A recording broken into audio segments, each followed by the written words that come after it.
Phoenix Books presents The 13 Clocks, written by James Thurber. This unabridged performance by Edward Woodward is copyright 2015 Phoenix Books.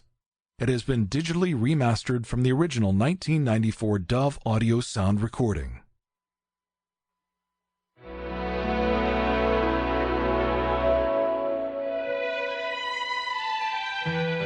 Once upon a time, in a gloomy castle on a lonely hill, where there were 13 clocks that wouldn't go, there lived a cold, aggressive duke and his niece, the Princess Saralinda.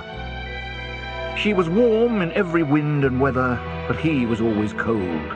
His hands were as cold as his smile, and almost as cold as his heart. He wore gloves when he was asleep, and he wore gloves when he was awake, which made it difficult for him to pick up pins or coins or the kernels of nuts, or to tear the wings from nightingales. He was 6'4" and 46, and even colder than he thought he was. One eye wore a velvet patch, the other glittered through a monocle, which made half his body seem closer to you than the other half. He had lost one eye when he was 12, for he was fond of peering into nests and lairs in search of birds and animals to maul. One afternoon, a mother shrike had mauled him first. His nights were spent in evil dreams, and his days were given to wicked schemes.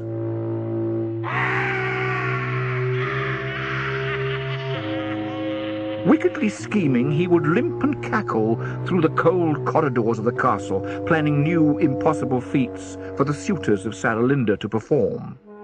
He did not wish to give her hand in marriage, since her hand was the only warm hand in the castle. Even the hands of his watch and the hands of all the 13 clocks were frozen. They had all frozen at the same time, on a snowy night 7 years before. And after that, it was always 10 minutes to 5 in the castle. Travellers and mariners would look up at the gloomy castle on the lonely hill and say, "Time lies frozen there. It's always then, it's never now."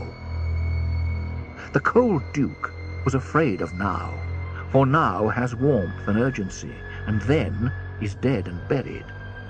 Now might bring a certain night of gay and shining courage. But no, the cold duke muttered, the prince will break himself against a new and awful labour, a place too high to reach, a thing too far to find, a burden too heavy to lift.